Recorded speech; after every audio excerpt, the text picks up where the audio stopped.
ನಾವು ಹಾಗೆ ನಿಂತಿರುವಾಗ ಆದಿಕಾಂಡ 1ನೇ ಅಧ್ಯಾಯ. Let us return our scriptures to Genesis chapter 1, 1ರಿಂದ 4ನೇ ವಾಕ್ಯ ತನಕ ನಾವು ಓದ್ಕೊಳ್ಳೋಣ. verses 1 to 4.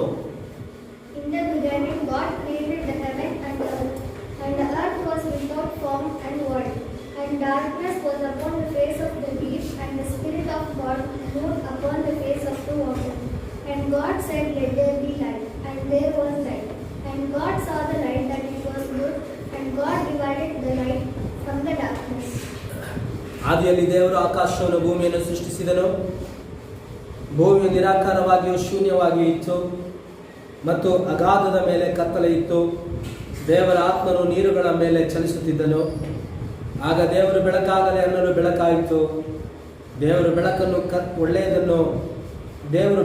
ಒಳ್ಳೆಯದೆಂದು ನೋಡಿದನು. ದೇವರು ಬೆಳಕನ್ನು ಕತ್ತಲೆಯಿಂದ ಬೇರೆ ಮಾಡಿದನು. 5ನೇ ವಾಕ್ಯ. ಮತ್ತು ದೇವರು ಬೆಳಕಿಗೆ ಆಗಲೆಂದು ಕತ್ತಲೆಗೆ ರಾತ್ರಿ ಎಂದು ಕರೆದನು. ಕರ್ತನ ವಾಕ್ಯವನ್ನು ಆಶ್ರಯಿಸಲಿ. ನಾವು ಕುಳಿತುಕೊಳ್ಳೋಣ.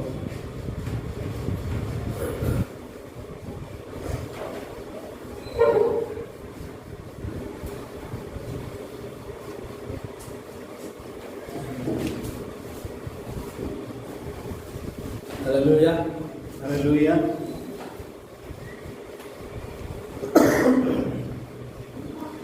ಕರ್ತನ ಪರಿಶುದ್ಧವಾದ ನಾಮಕ್ಕೆ ಸ್ತೋತ್ರವಾಗಲಿ. Praise the Lord. ಕರ್ತನು ಒಳ್ಳೆಯವನಾಗಿದ್ದಾನೆ. The Lord is good. ಆತನು ಯಾವಾಗಲೂ ಒಳ್ಳೆಯದನ್ನೇ ಮಾಡುವಂಥ ದೇವನಾಗಿದ್ದಾನೆ. He is always good to us. Amen.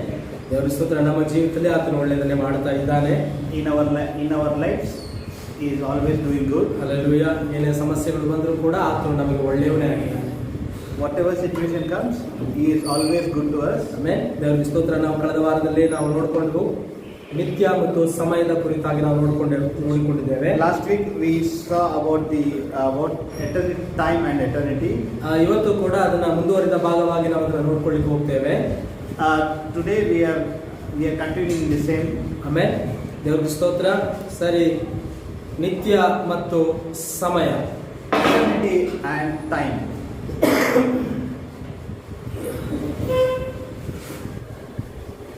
ಸರಿ, ನಾವು ಕಳೆದ ವಾರದಲ್ಲಿ ನೋಡಿಕೊಂಡು ನಿತ್ಯ ಅಂತ ಹೇಳಿ ನೋಡುವಾಗ Last week we saw about eternity. ಇಲ್ಲಿ ಒಂದು ಸರ್ಕಲ್ ಇದೆ. There is a circle over here. ಮತ್ತೆ ಈ ಸರ್ಕಲ್ ಇರುವಾಗ ಅದಕ್ಕೆ ನಾವು ಒಂದು ಏನು ಹೇಳಲಿಕ್ಕಾಗೋದಿಲ್ಲ, ಆರಂಭ ಇದೆ ಅನ್ನೋದು ನಾವು ಹೇಳಲಿಕ್ಕಾಗೋದಿಲ್ಲ. See, in this circle we can't tell about the starting point. ಆಮೇಲೆ ಇದೇ ಏನಾಗಿದೆ ಅಂದ್ರೆ ನಿತ್ಯವಾಗಿದೆ. See, this is eternity. ಆದ್ರೆ ನಾವು ಕೂಡ ಏನಾಗಿದ್ದೀವಿ ಅಂದ್ರೆ ನಿತ್ಯವೇ ಆಗಿದ್ದೇವೆ. See, we are also being eternity. ಆಮೇಲೆ ನಾವು ಕೂಡ ಏನಾಗಿದ್ದೇವೆ, ನಿತ್ಯವಾಗಿದ್ದೇವೆ. we are also being eternity. ಆಮೇಲೆ ಆದ್ರೆ ಏನಾಯ್ತು, ನಿತ್ಯದಲ್ಲಿದ್ದಂತ ನಾವು ಸಮಯದೊಳಗೆ ಬಿದ್ದು ಬಿಟ್ಟಿದ್ದೇವೆ. See, when we were in eternity, now we have fallen into the time. ಆಮೇಲೆ ಹಾಗಾದ್ರೆ ನಾವು ಯಾಕೆ ಸಮಯದೊಳಗೆ ಬಿದ್ದಿದ್ದೇವೆ, ಅದು ಯಾಕೆ ಆರಂಭವಾಯಿತು ಅಂತ ನೋಡುವಾಗ, why we have fell into the time and how it was being started. ಹಾಗಾದ್ರೆ ನಿತ್ಯದಲ್ಲಿ ಏನಾಯ್ತು ಅಂದ್ರೆ ಒಂದು ಗ್ಯಾಪ್ ಏರ್ಪಡ್ತು. See, in eternity there was a small gap. ಆ ಗ್ಯಾಪ್ ಏರ್ಪಟ್ಟಾಗ ಅಲ್ಲಿ ಸಮಯ ಅನ್ನೋದು ಆರಂಭವಾಯಿತು. See, when the gap was started, immediately the time has been started. ಆಮೇಲೆ ಈಗ ನಾವು ಎಲ್ಲಿದ್ದೀವಿ ಅಂತ ಹೇಳಿದ್ರೆ ಸಮಯದ ಒಳಗೆ ಇದ್ದೇವೆ. See, we have a time. ಸಮಯ ಅಂತ ಹೇಳಿ ನೋಡುವಾಗ ಅಲ್ಲಿ ಆರಂಭವೂ ಇದೆ, ಅಂತ್ಯವೂ ಇದೆ. So when we talk about time, there is start and end time. ಹಾಗಾದ್ರೆ ಇಲ್ಲಿ ಯಾಕೆ ಈ ಗ್ಯಾಪ್ ಆರಂಭ ಆಯಿತು ಎಂಬುದಾಗಿ ನೋಡುವಾಗ, why this gap was being opened? ಅಲ್ಲಿ ಪಾಪವು ಬಂದ ಕಾರಣದಿಂದ ಅಲ್ಲಿ ಗ್ಯಾಪ್ ಅನ್ನೋದು ಆಯಿತು. The gap was formed due to sin. ಆಮೇಲೆ ಈ ಪಾಪದಿಂದ ಗ್ಯಾಪ್ ಆರಂಭ ಆಯಿತು. ಆ ಗ್ಯಾಪ್ ಒಳಗಡೆ ನಾವು ಬಿದ್ದುಬಿಟ್ಟಿದ್ದೇವೆ. See, the gap was being formed by the sin, and through the sin we have fell into the time. ಇಲ್ಲಿವರೆಗೆ ನಾವು ನೋಡ್ಕೊಂಡಿದ್ದೇವೆ ನಮ್ಮ ದೇವರು ಏನಾಗಿದೆ ಅಂದ್ರೆ ಆತನು ನಿತ್ಯನಾಗಿದ್ದಾನೆ. Till now we have saw about the Lord is eternity. ಆಮೇಲೆ ಆತನು ನಿತ್ಯನಾಗಿರುವಾಗ ದೇವರ ಸ್ತೋತ್ರ. ಹಾಗಾದ್ರೆ ಆತನು ನಿತ್ಯನಾದ ದೇವರು ಏನಾಗಿ ಬಂದ ಅಂತ ಹೇಳಿದ್ರೆ ಆತನು ಕೂಡ ಕಾಲಕ್ಕೆ ಸೀಮಿತವಾದಂತ ಒಬ್ಬ ವ್ಯಕ್ತಿಯಾಗಿ ಆತನು ಈ ಭೂಮಿಗೆ ಬರಬೇಕಾಯಿತು. See, when we talk about eternity, the Lord is eternity. When we fell into the time, in the same way, in a certain time of period, He also came to this world as a flesh. ಯಾಕೆ ಆತನು ಮನುಷ್ಯನಾಗಿ ಆತನು ಅಂದ್ರೆ ರಕ್ತ ಮಾಂಸ ಉಳ್ಳವನಾಗಿ ಆತನು ಇಲ್ಲಿ ಬಂದ ಅಂದ್ರೆ Why He has come with flesh and blood? ನಾವು ಏನಾಗಿದ್ದೇವೆ? ರಕ್ತ ಮಾಂಸ ಉಳ್ಳವರಾಗಿದ್ದೇವೆ. So whom we are? We are also body and blood. ಆಮೇಲೆ ಆತನು ಕೂಡ ಇವಾಗ ನಮ್ಮನ್ನ ಈಗ ನಿತ್ಯಕ್ಕೆ ತೆಗೆದುಕೊಂಡು ಹೋಗ್ಬೇಕಾದ್ರೆ ಆತನು ಕೂಡ ಏನಾಗಬೇಕು? ರಕ್ತ ಮಾಂಸ ಉಳ್ಳವನಾಗಿ ಆತನು ಬರಬೇಕಾಗಿದೆ. We are into body and flesh and blood. So when we have to get salvation or redemption, so He has come here in the form of body and blood, and He is taking us to eternity. ಆಮೇಲೆ ಹಾಗಾದ್ರೆ ದೇವರು ಏನಾಗಿದ್ದಾನೆ ಅಂದ್ರೆ ಆತನು ನಿತ್ಯನಾಗಿದ್ದಾನೆ. Here the Lord is eternity.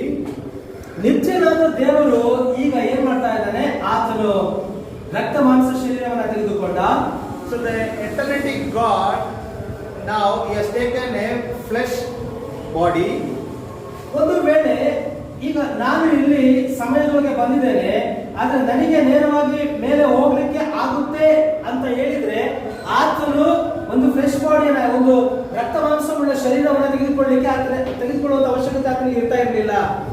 If we are in a time that if we can go directly to the eternity without Him, it was not a situation that He would have come over here to take us to eternity. ಅದೇ ಹಾಗಿರುವಾಗ ದೇವರಿಗೆ ಸ್ತೋತ್ರವಾಗಲಿ, ದೇವರು ತನಗೆಂದು ಒಂದು ಶರೀರವನ್ನ ಈ ಭೂಮಿಯಲ್ಲಿ ತೆಗೆದುಕೊಂಡರು.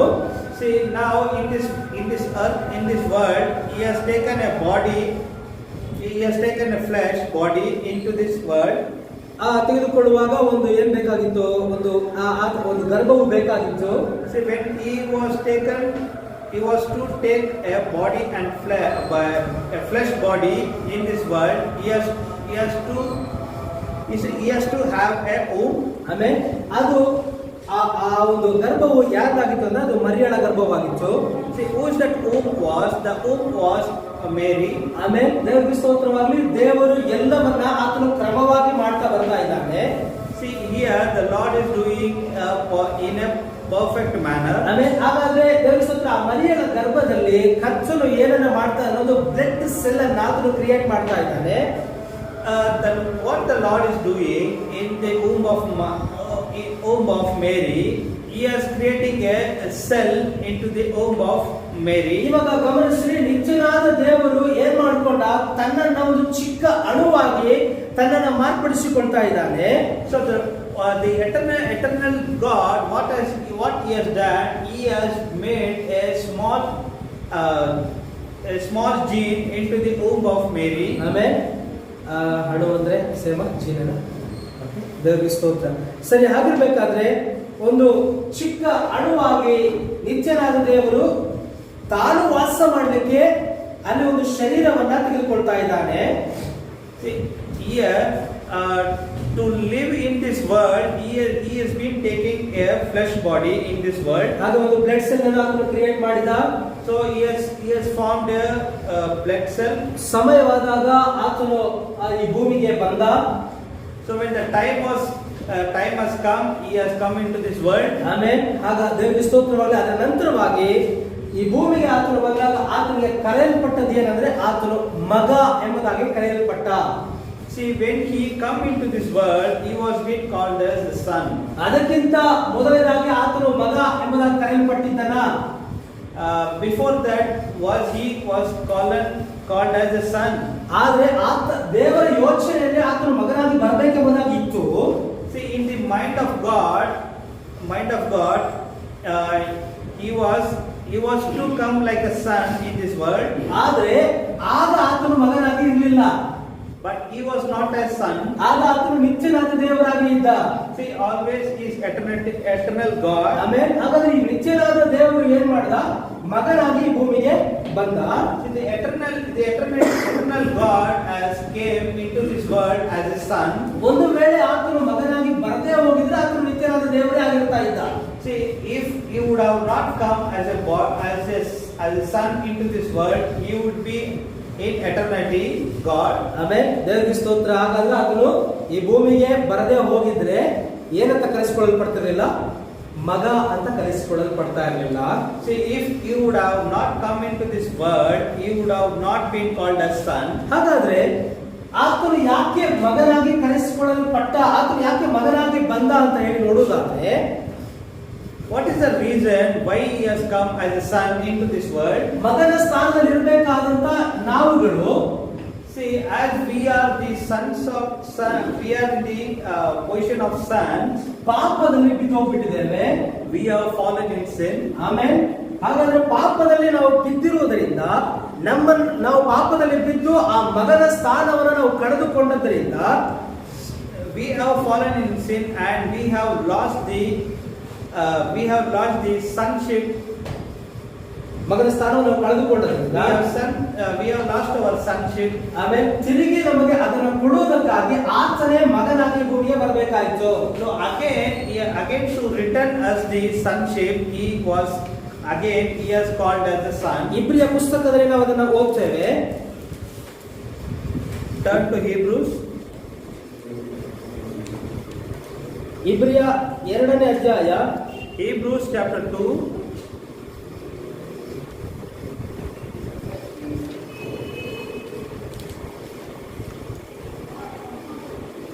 ಹದಿನಾಲ್ಕನೇ ವಾಕ್ಯ, Verses 14. For as much then as the children are partakers of flesh and blood, he also revived himself likewise with part of the same, that through death he might destroy him that had the power of death. Okay. ಇಲ್ಲಿ ನಾವು ಏನ್ ನೋಡ್ತೇವೆ? ಇದಲ್ಲದೆ ಮಕ್ಕಳು ರಕ್ತ ಮಾಂಸಗಳಲ್ಲಿ ಪಾಲುಗಾರರಾದದರಿಂದ ಆತನು ಸಹ ಅವರಂತೆಯೇ ಆದನು. Here what we see,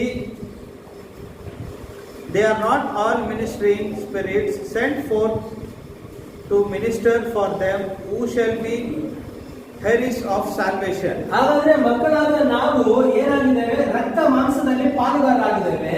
See, as we are the sons, we are being part of blood and flesh. ಹಾಗಾದ್ರೆ ಮಗನ ಸ್ಥಾನವನ್ನು ಕೂಡ ಕಳೆದುಕೊಂಡು ಬಿಟ್ಟಿದ್ದೇವೆ.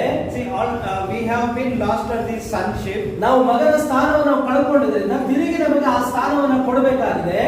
We have lost our sonship, so again we have to get that the sonship. ಆದ್ದರಿಂದ ಆತನು ನಮಗಾಗಿ ಆತನು ರಕ್ತ ಮಾಂಸಧಾರಿಯಾಗಿ ಬರಬೇಕಾಯಿತು. So for this reason he has to come into the flesh body as a son. ಆಮೇಲೆ ದೇವರಿಗೆ ಸ್ತೋತ್ರ. ಈಗ ಆತನು ಮಗನಾಗಿ ಬಂದ ಕಾರಣದಿಂದ Here he has come as a son. Denomination ಜನರಿಗೆ ಆತನು 2ನೇ ದೇವರಾಗಿ ಮಾರ್ಪಟ್ಟ. For denomination people, it has been seen that he is the second God. ಆಮೇಲೆ ದೇವರ ಸ್ತೋತ್ರ. ಈಗ ನಿತ್ಯನಾದ ದೇವರು ಅವರಿಗೆ ಮೊದಲನೇ ದೇವರಾಗಿದ್ದಾರೆ. The eternal God is the first person. ಆತನು ತಂದೆ, he is father. ಈತನು ಈಗ ಮನುಷ್ಯನಾಗಿ ಭೂಮಿಯಲ್ಲಿ ಬಂದದ್ರಿಂದ ಆತನು 2ನೇ ದೇವರಾಗಿ ಡಿನಾಮಿನೇಷನ್ ಅವರಿಗೆ ಮಾರ್ಪಟ್ಟಿದ್ದಾನೆ. Now he has come into the flesh body into this world, so he has become a son, so he is a second person. ಆತನು ಸತ್ತು 3ನೇ ದಿನದಲ್ಲಿ ಎಬ್ಬಿಸಲ್ಪಟ್ಟ ನಂತರವಾಗಿ ಆತನು ಪರಲೋಕಕ್ಕೆ ಹೋದ ನಂತರವಾಗಿ after he died and resurrected and he was ascended to heaven, ಈಗ ಅಲ್ಲಿ ಪರಿಶುದ್ಧಾತ್ಮನನ್ನು ದೇವರು ಕಳುಹಿಸಿಕೊಟ್ಟರು. after that the Holy Spirit have come into this world. ಪರಿಶುದ್ಧಾತ್ಮನನ್ನು ದೇವರು ಕಳುಹಿಸಿಕೊಟ್ಟ ಮೇಲೆ ಅದು 3ನೇ ದೇವರಾಗಿ ಮಾರ್ಪಟ್ಟರು. So when the Holy Spirit have come into this world, they have converted as it's a third God. ಆಮೇಲೆ ಇದು ಹಾಗಾದ್ರೆ ಮೂರು ದೇವರಾಗಿ ಅವರಿಗೆ ಮಾರ್ಪಟ್ಟಿದ್ದಾರೆ. So now what has happened? They have been changed into into three gods. ಆಮೇಲೆ ಇವಾಗ ಗಮನಿಸೋದಾದ್ರೆ denomination ಅವರು ಮೂರು ದೇವರುಗಳನ್ನು ಆರಾಧನೆ ಮಾಡ್ತಾ ಇದ್ದಾರೆ. So if you notice, the denomination people are worshipping three gods. ಮೊದಲನೇ ಯೂದರ ಹತ್ತಿರ ಯೂದರಿಗೆ ಎಷ್ಟು ದೇವರಿದ್ದಾರೆ? See, ಒಬ್ಬನೇ ದೇವರು. if we ask the Jews what they say there is one God. ಆದ್ರೆ ಅವರು ಶರೀರದಲ್ಲಿ ಬಂದಂತ ಯೇಸುವನ್ನ ಅವರು ಏನ್ ಮಾಡಿಲ್ಲ, ನಂಬಲಿಲ್ಲ.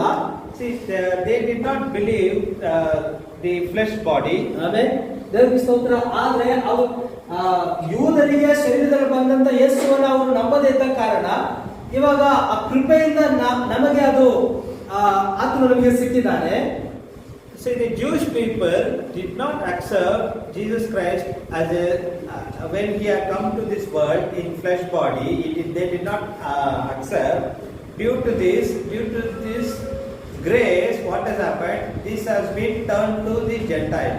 ಈಗ ಇಸ್ರಾಯೇಲರು ಈ ಯೇಸು ಕ್ರಿಸ್ತನ ಅವರು ನಂಬಿದ್ದೇ ಆಗಿದ್ರೆ, If Jewish people have believed Jesus Christ, ನಾವು ಆತರ ನಂಬಲಿಕ್ಕೆ ಸಾಧ್ಯವಾಗ್ತಾ ಇರಲಿಲ್ಲ. we will not be having a chance to believe him. ಆಮೇಲೆ ಒಂದು ವೇಳೆ ಅವರು ನಂಬಿದ್ರೆ ಇವರನ್ನ ಎರಡನೇ ದೇವರನ್ನಾಗಿ ಅವರು ಮಾಡ್ತಾ ಇರಲಿಲ್ಲ. If they would have accepted as him and they would have not changed him as a second God, ಆಮೇಲೆ ಅವರು ಈ ತರನ ಅದೇ ಯೆಹೋವ ದೇವರೇ ಎಂಬುದಾಗಿ ನಂಬ್ತಾ ಇದ್ರು. what the Jewish people have made it, they have believed that he is the same, the Jehovah. ಆದ್ರೆ ಇಲ್ಲಿ ಏನಾಗಿದೆ, ಇಲ್ಲಿ ಸಂಸ್ಥೆಯವರು ಏನ್ ಮಾಡ್ಬಿಟ್ಟಿದ್ದಾರೆ, ಈ ತರನ ಎರಡನೇ ದೇವರನ್ನಾಗಿ ಮಾಡಿ. See what has been happening over here. The denomination people, what they have done, they have converted as a son as a second person. ಆಮೇಲೆ ದೇವರಿಗೆ ಸ್ತೋತ್ರ. ಅವರನ್ನ ತುಂಡು ಮಾಡಿಬಿಟ್ಟಿದ್ದಾರೆ, ದೇವರನ್ನ ತುಂಡು ಮಾಡಿಬಿಟ್ಟಿದ್ದಾರೆ. So what has done? They have made pieces.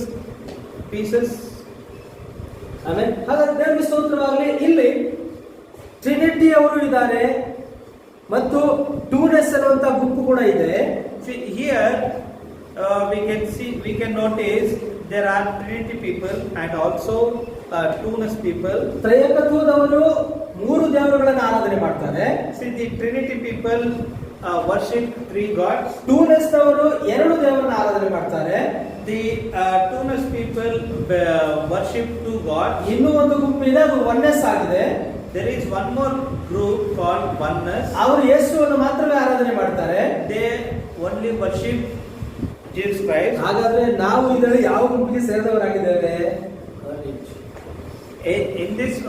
In which of the group we are being belong to? ನಾವು ಈ ಮೂರು ಅಲ್ಲ, ಎರಡು ಅಲ್ಲ, ಈ ಒನ್ನೆಸ್ ಕೂಡ ಅಲ್ಲ. See, we are not into Trinity, two-ness and oneness. ಆಮೇಲೆ ನಾವು ದೈವತ್ವವನ್ನ ನಂಬುವವರಾಗಿದ್ದೇವೆ. See, we are belong to Godhead. ಆಮೇಲೆ ದೇವರಿಗೆ ಸ್ತೋತ್ರ. ಹಾಗಾದ್ರೆ ಇವರು ಮೂರು ಏನಾಗಿದ್ದಾರೆ ಅಂದ್ರೆ ತಪ್ಪಾಗಿದ್ದಾರೆ. See here, these three people are wrong. ಆಮೇಲೆ ಅಂದ್ರೆ ವಾಕ್ಯದಿಂದ ಅವರು ದೂರವಾಗಿ ಇದ್ದಾರೆ. They are very far from the word. ಆಮೇಲೆ ದೇವರಿಗೆ ಸ್ತೋತ್ರ. ಹಾಗಾದ್ರೆ ನಾವು ಒನ್ ಗಾಡ್ ಅನ್ನು ನಾವು ನಂಬ್ತಾ ಇದ್ದೇವೆ. See, we believe one God. ಆತನು ಆಕಾಶವನ್ನು ಭೂಮಿಯನ್ನು ಸೃಷ್ಟಿಸಿದ ದೇವರಾಗಿದ್ದಾನೆ. He has been created the heaven and earth. ಆಮೇಲೆ ಆತನು ದೇವರ ಸ್ತೋತ್ರ ಮಾಂಸ ಶರೀರದಲ್ಲಿ ಆತನು ನಮಗಾಗಿ ಆತನು ಇಲ್ಲಿ ಭೂಮಿ ಮೇಲೆ ಪ್ರಕಟಿಸಿಕೊಂಡಿದ್ದಾನೆ. And he has come into this world in body and flesh. ಈಗ ಆತನು ಸ್ಪಿರಿಟ್ ಫಾರ್ಮ್ ಅಂದ್ರೆ ಆತ್ಮ ರೂಪದಲ್ಲಿ ನಮ್ಮೊಳಗೆ ವಾಸ ಮಾಡ್ತಾ ಇದ್ದಾನೆ. Now he has been into us. Amen. In spirit form. ದೇವರ ಸ್ತೋತ್ರ. ಈಗ ನಾವು ಗಮನಿಸೋದ್ರೆ ದೇವರು ನಮ್ಮೊಳಗೆ ಇದ್ದಾನೆ. See, if you notice, the Lord is with us. ನಮ್ಮ ಒಳಗಡೆ ಇದ್ದಾನೆ. He is in us. ಆಮೇಲೆ ಅಂದ್ರೆ ಏನ್ ಹೇಳ್ತಾರೆ, god on us, god in us, god with us. ಏನಂದ್ರೆ ದೇವರು ನಮ್ಮ ಮೇಲೆ ಇದ್ದಾನೆ, God is on us. ದೇವರು ನಮ್ಮ ಒಳಗಡೆ ಇದ್ದಾನೆ, God is into us. ಆತನು ನಮ್ಮ ಜೊತೆಲೇ ಇದ್ದಾನೆ. He is always with us. ಆಮೇಲೆ ದೇವರಿಗೆ ಸ್ತೋತ್ರ. ಇದು ಏನಾಗಿದೆ, ತಂದೆ ಮಗ ಪವಿತ್ರಾತ್ಮವಾಗಿದೆ. What is this? This is Father, Son, Holy Spirit. ಈಗ ತಂದೆ ಮಗ ಪವಿತ್ರಾತ್ಮನು ಈತನು ಮೂರು ಸ್ಥಾನಗಳು ಒಂದೇ ಸಮಯದಲ್ಲಿ ಕಾರ್ಯ ಮಾಡಲಿಕ್ಕೆ ಸಾಧ್ಯನಾ? Here, Father, Son, Holy Spirit can do the work at a time. Is that possible? Amen. ಆಗುತ್ತಾ? ತಂದೆ, ಮಗ, ಪವಿತ್ರಾತ್ಮ ಮೂರು ಒಂದೇ ಸಮಯದಲ್ಲಿ ಕಾರ್ಯ ಮಾಡಲಿಕ್ಕೆ ಆತನಿಂದ ಸಾಧ್ಯನಾ? Is it possible whether Father, Son, Holy Spirit can do things at a time? Amen. ಖಂಡಿತವಾಗಿಯೂ ಸಾಧ್ಯ. Yeah, it is very possible. Amen. ಸರಿ, ಈಗ ನಮ್ಮ ಬ್ರದರ್ ವರ್ಗೀಸ್ ಅವರು ಇದ್ದಾರೆ. See, ಸರಿ, Varghese. here I am here. Amen. ಸರಿ, ಈಗ ಇವ್ರು ಏನಾಗಿದ್ದಾರೆ ಅಂತ ಹೇಳಿದ್ರೆ ಇವ್ರ ಹೆಸರು ವರ್ಗೀಸ್ ಆಗಿದೆ. See, my name is Varghese. ಆದ್ರೆ ಇವರು ಏನಾಗಿದ್ದಾರೆ? ತಂದೆಯಾಗಿದ್ದಾರೆ. Now I am the father. Same time ಅವರ ಪತ್ನಿಗೆ ಅವರು ಗಂಡನಾಗಿದ್ದಾರೆ. See, for my wife, I am husband. ಈಗ ನಾವಿದ್ದೇವೆ, ನನಗೊಬ್ಬ ಬ್ರದರ್ ಆಗಿದ್ದಾರೆ. And I am brother to brother. ಆಮೇಲೆ ಬ್ರದರ್ ಟು ಬ್ರದರ್. ಆಮೇಲೆ ಸರಿ, ಈಗ ದೇವರಿಗೆ ಸ್ತೋತ್ರವಾಗಲಿ.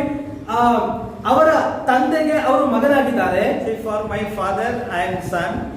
ಒಂದೇ ಸಮಯದಲ್ಲಿ ಇವರು ಎಲ್ಲವೂ ಕೂಡ ಆಗಿದ್ದಾರೆ. See, at a time, I am all in one. ಆಮೇಲೆ ದೇವರ ಸ್ತೋತ್ರ, ಮಗನೂ ಆಗಿದ್ದಾರೆ, I am son. ತಂದೆಯಾಗಿದ್ದಾರೆ, I am father. ಗಂಡನಾಗಿದ್ದಾರೆ, I am husband. ಒಂದು ವೇಳೆ ಮಾವನು ಕೂಡ ಆಗಿದ್ದಾರೆ, I am uncle. ಅಳಿಯಾಗಿದ್ದಾರೆ, I am son-in-law. ಆಮೇಲೆ ಎಲ್ಲವೂ ಕೂಡ ಒಂದೇ ಸಮಯದಲ್ಲಿ ಆಗಿದ್ದಾರೆ. At a time, I am all in one. ಹಾಗೆಯೇ ನಮ್ಮ ದೇವರು ಕೂಡ ಒಂದೇ ಸಮಯದಲ್ಲಿ ಆತನು ತಂದೆಯಾಗಿಯೂ ಇದ್ದಾನೆ, ಆತನು ಮಗನಾಗಿಯೂ ಇದ್ದಾನೆ, ಆತನು ಪವಿತ್ರಾತ್ಮನಾಗಿಯೂ ಇದ್ದಾನೆ. In same way, He is Father, He is Son, He is Holy Spirit. ಆಮೇಲೆ ದೇವರಿಗೆ ಸ್ತೋತ್ರವಾಗಲಿ. ಆತನು ಭೂಮಿ ಮೇಲೆ ನದಿಯಲ್ಲಿ ದೀಕ್ಷಾ ಸ್ನಾನವನ್ನು ಮಾಡಿಸಿಕೊಳ್ಳುವಂತ ಒಂದು ಸಮಯದಲ್ಲಿ In this world, when he was taken into Jordan River, ಪರಲೋಕದಿಂದ ಒಂದು ಶಬ್ದ ಕೇಳ್ತಾ ಇದೆ, and from the heavens a voice come. ಈತನು ನನ್ನ ಪ್ರಿಯನಾಗಿರುವ ನನ್ನ ಮಗನು, He is my beloved son. ಈತನು ನಾನು ಮೆಚ್ಚಿದ್ದೇನೆ. I am very keen to him. ಎರಡನೇದಾಗಿ ಅಲ್ಲಿ ಪರಿಶುದ್ಧಾತ್ಮನು ಪಾರಿವಾಳದಾಗಿ ಆತನ ಮೇಲೆ ಇಳಿದು ಬಂದನು. Secondly, the Holy Spirit have come as a dove. ಆಮೇಲೆ ಅಲ್ಲಿ ಕೆಳಗಡೆ ಆತನು ಅಲ್ಲಿ ಶರೀರವಾದಂತ ಯೇಸು ಕ್ರಿಸ್ತನಲ್ಲಿ ನಿಂತ್ಕೊಂಡಿದ್ದಾರೆ. Secondly, thirdly, he was been standing in this world in flesh body. ಆತನಲ್ಲಿ ಮಗನಾಗಿದ್ದಾನೆ. Here is a son. ಹಾಗಾದ್ರೆ ಇವರು ಬೇರೆ ದೇವರುಗಳ ಎಂಬುದಾಗಿ ನೋಡುವಾಗ ಇಲ್ಲ, ಆತನು ಒಬ್ಬನೇ ದೇವರಾಗಿದ್ದಾನೆ. ಮೂರು ಸ್ಥಾನಗಳಲ್ಲಿ ಆತನು ಕಾರ್ಯಗಳನ್ನ ಮಾಡ್ತಾ ಇದ್ದಾನೆ. See, he is not different. He is one. He is doing work in three offices. Amen. ದೇವರಿಗೆ ಸ್ತೋತ್ರ. ಆತನಿಗೆ ಮೂರು ಪದವಿಗಳಿದೆ. He has three offices. Amen. ದೇವರಿಗೆ ಸ್ತೋತ್ರವಾಗಲಿ. ಆತನು ಬರೀ ಒಬ್ಬನೇ, ಆತನು ಜೀಸಸ್ ಓನ್ಲಿ ಅಲ್ಲ.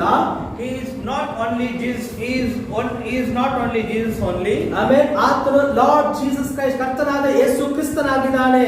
He is Lord Jesus Christ. Amen. ದೇವರಿಗೆ ಸ್ತೋತ್ರ. ದೇವರು ತನಗಾಗಿ ಒಂದು ಶರೀರವನ್ನ ಈ ಭೂಮಿ ಮೇಲೆ ತೆಗೆದುಕೊಂಡ. Into this world he has taken a body, a flesh body. ದೇವರ ಶರೀರ ಯಾವುದು? So the Lord's body, which is the Lord's body? Amen. ದೇವರ ಶರೀರವಾದ ಯೇಸು ಕ್ರಿಸ್ತನಾಗಿದ್ದಾನೆ.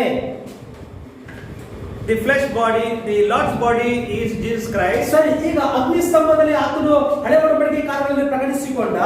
See, he has been pillar of fire. He has been appeared in the pillar of fire. ಆಮೇಲೆ ಅಲ್ಲಿ ಅನೇಕ ಕಡೆಗಳಲ್ಲಿ ದೂತನಾಗಿ ಆತನು ಪ್ರಕಟಿಸಿಕೊಂಡ. In many places he has come like an angel. ಬಲಿಷ್ಠನಾದ ದೂತನಾಗಿ ಅಲ್ಲಿ ಬಂದ. And also he has come as a mighty angel. ಇದೆಲ್ಲ ಏನು ಅಂತ ನೋಡಿದ್ರೆ ದೇವರ ಥಿಯೋಫನಿ ಶರೀರವಾಗಿದೆ. See, what and all these things? These are the things. These and all the theophany body. ಆತ್ಮಿಕ ಶರೀರವಾಗಿದೆ. It's a spiritual body. Hallelujah.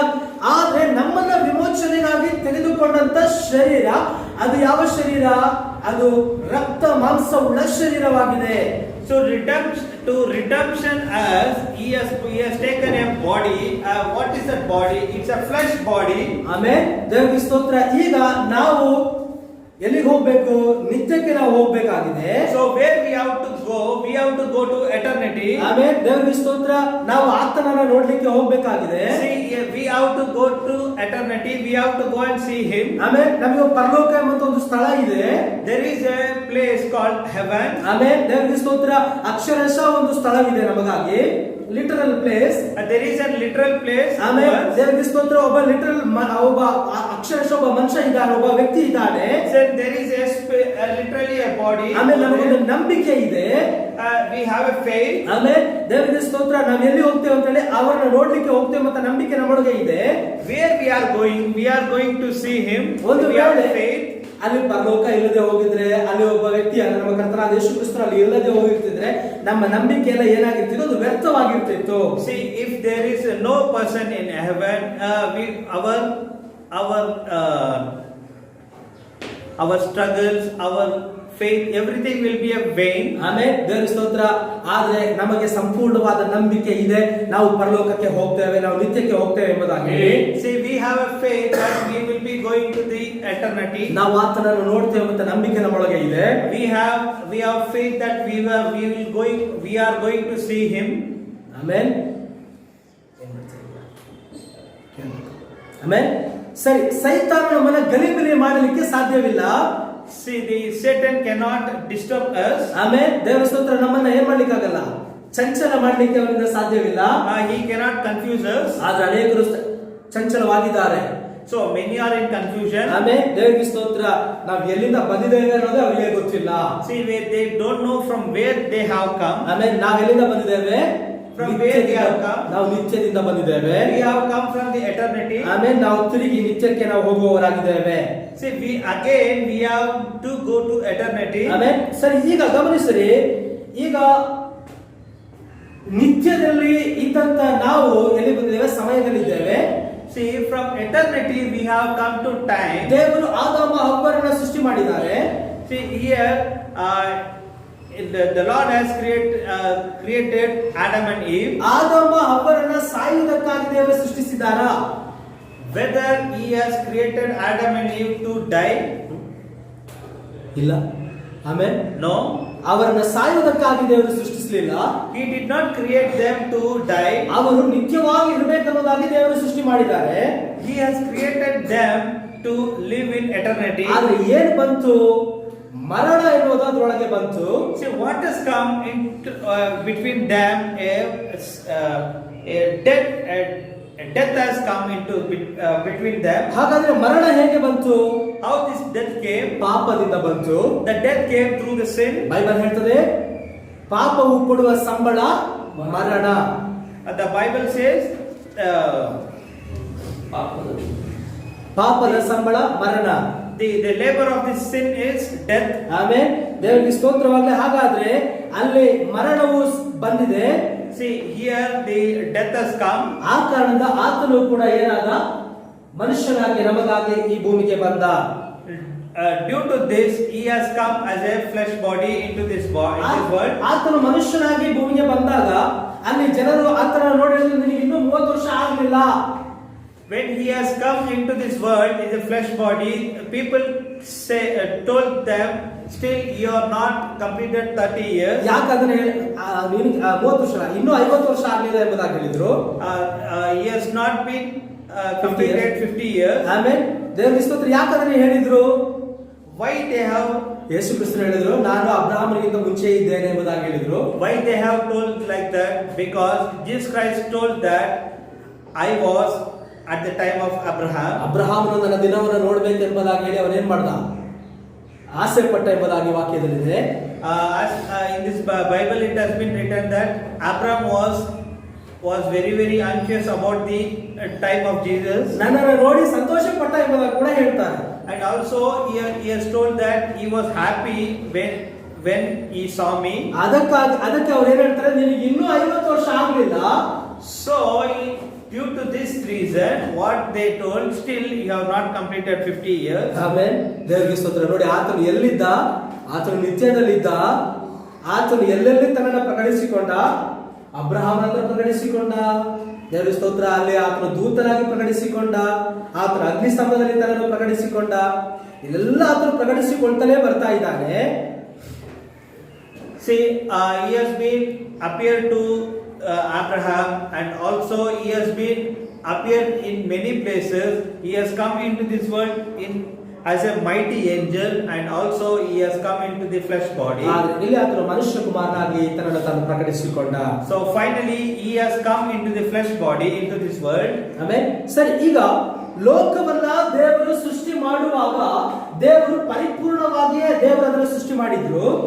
So when the Lord created this world, he has created in perfection. ಆದ್ರೆ ಅಲ್ಲಿ ಹಾಗಾದ್ರೆ ಅಲ್ಲಿ ಏನಾಯ್ತು? ಲೋಕವು ತಾರುಮಾರಾಗಿದೆ. So what has happened at that place? ಲೋಕ ಶೂನ್ಯವಾಗಿದೆ. So now the world is in ಕ್ರಮವಿಲ್ಲದೆ ಹೋಗಿದೆ, void, and it is not in form. ಹಾಗಾದ್ರೆ ಇದನ್ನ ಅಕ್ರಮ ಮಾಡಿದ್ದು ಯಾರು? ಯಾರು ಅಕ್ರಮ ಮಾಡಿದ್ರು? So who has been changed this world? ಇದನ್ನ ತಾರುಮಾರು ಮಾಡಿದ್ದು ಯಾರು? Who has been made disturb this world? ನಮಗೆಲ್ಲರಿಗೂ ಗೊತ್ತು, ಸೈತಾನನು ಅದನ್ನ ತಾರುಮಾರು ಮಾಡಿದ್ದಾನೆ. So we all know that it has been done by Satan. ಆಮೇಲೆ ದೇವರು ಮಾತ್ರವೇ ಕ್ರಿಯೇಟ್ ಮಾಡ್ಲಿಕ್ಕೆ, ಅಂದ್ರೆ ಸೃಷ್ಟಿ ಮಾಡ್ಲಿಕ್ಕೆ ಸಾಧ್ಯ. See, the Lord can only create. ಆದ್ರೆ ಸೈತಾನನಿಗೆ ಸೃಷ್ಟಿ ಮಾಡ್ಲಿಕ್ಕೆ ಸಾಧ್ಯವಿಲ್ಲ. The Satan cannot create. ಆಮೇಲೆ ಅವನು ಏನ್ ಮಾಡ್ತಾನೆ? ಸೃಷ್ಟಿ ಮಾಡಿದ್ದನ್ನ ತೆಗೆದುಕೊಂಡು ಅದನ್ನ ಹಾಳು ಮಾಡ್ತಾನೆ. So what Satan can only do, he can change the creation. ಅದರ ವಾಕ್ಯ ಹೇಳ್ತದೆ, ಸೈತಾನನು ಕಳ್ಳನು ಕದ್ದುಕೊಳ್ಳುವುದಕ್ಕೂ ಹಾಳು ಮಾಡುವುದಕ್ಕೂ ಬರ್ತಾನೆ ಹೊರತು ಅವನು ಯಾವುದು ಒಳ್ಳೇದು ಮಾಡೋದಕ್ಕೆ ಬರೋದಿಲ್ಲ. So the word says that the robber comes to steal and destroy the things. ಆಮೇಲೆ ಸೈತಾನನು ಅವನು ಕೂಡ ಏನ್ ಮಾಡ್ದ? ಇದು ಭೂಮಿಯನ್ನು ಅವನು ಹಾಳು ಮಾಡಿದ. The same way the Satan destroyed this world. ಈಗ ನಾವು ಗಮನಿಸೋದಾದ್ರೆ ಲೋಕವು ತುಂಬಾನೇ ಹಾಳಾಗಿದೆ. Now if you notice, you can see the world has been full in ruin. ಆಮೇಲೆ ದೇವರಿಗೆ ಸ್ತೋತ್ರ. ಅದರ ನಂತರವಾಗಿ ಇವಾಗ ನಾವು ಗಮನಿಸೋದಾದ್ರೆ ಒಬ್ಬ ಮನುಷ್ಯ ಅವನು ಮದುವೆಯಾಗಿ ತನ್ನ ಹೆಂಡತಿ ಮಕ್ಕಳೊಂದಿಗೆ ಇರುವುದು ಅದು ಹೇಗಿರುತ್ತೆ? ಅದೊಂದು ಕ್ರಮವಾದ ಒಂದು ಜೀವನವಾಗಿರುತ್ತೆ. See, if you notice in this world, a man gets married and he lives with his wife, this is a perfect life. ಆಮೇಲೆ ಅದೇ ಅವನು ಹೆಂಡತಿಯನ್ನ ಬಿಟ್ಟು ಬೇರೊಬ್ಬಳೊಂದಿಗೆ ಅವನು ಜೀವನ ಮಾಡೋದಾದ್ರೆ, same way if he leaves a wife and lives with other woman, ಹೆಂಡತಿ ಆಗಿದ್ದವಳು ಅವಳು ಬೇರೊಬ್ಬ ಗಂಡಸರೊಂದಿಗೆ ಜೀವನ ಮಾಡೋದಾದ್ರೆ, if that woman he lives with another husband, another man, ಇದಕ್ಕೆ ಏನ್ ಹೇಳ್ತಾರೆ? ಕ್ರಮವಿಲ್ಲದಂತ ಒಂದು ಜೀವನ. what this life comes as a imperfection. ಇದೇ ಅಕ್ರಮವಾಗಿದೆ. This is imperfection. ಆಮೇಲೆ ಸೈತಾನನು ಎಲ್ಲವನ್ನ ಏನ್ ಮಾಡಿದಾನೆ? ಅವನು ಹಾಳು ಮಾಡಿಬಿಟ್ಟಿದ್ದಾನೆ. Now the Satan has done, what he has done, he has been destructed everything. Eden ತೋಟದಲ್ಲಿ ಅವನು ಏನ್ ಮಾಡ್ದ? ಸತ್ಯವನ್ನ ಸ್ವಲ್ಪ ತಿರುಚಿಬಿಟ್ಟ. In Eden garden, he has been slightly turned the truth into different manner. ಅವನ ಆ ಸತ್ಯವನ್ನ ತಿರುಚಿ ಮಾತಾಡುವಾಗ ಅವಳು ಅವನ ಆ ವಂಚನೆಯ ಮಾತುಗಳಿಗೆ ಅವಳು ಬಿದ್ದು ಹೋದಳು. See, when Eve speaks the truth in a different manner, in a slightly inclined manner, ಆಮೇಲೆ he has been changed the whole truth. ಹಾಗಾದ್ರೆ ಸತ್ಯವನ್ನ ತಿರುಚಿ ಆ ಒಬ್ಬನೇ ದೇವರ ನಂಬಿಕೆಯನ್ನ ಟ್ರಿನಿಟಿಗೆ ಬದಲಾಯಿಸುವುದು ಅವನ ಕೆಲಸ ಆಗಿದೆ. So same way the Satan work was to change one God to the Trinity. ಆಮೇಲೆ ದೇವರ ಸ್ತೋತ್ರ. ಯೇಸು ಕ್ರಿಸ್ತನ ನಾಮದಲ್ಲಿರುವಂತಹ ದೀಕ್ಷಾಸ್ಥಾನವನ್ನ ತೆಗೆದು ತಂದೆ ಮಗ ಪವಿತ್ರಾತ್ಮನ ಹೆಸರಲ್ಲಿ ದೀಕ್ಷಾಸ್ಥಾನ ಕೊಡುವುದು ಅವನ ತಿರುಚುವಿಕೆಯಾಗಿದೆ. The baptism of the Lord in the name of Lord Jesus Christ, he has been changed to Father, Son, Holy Spirit. ಹೀಗೆ 6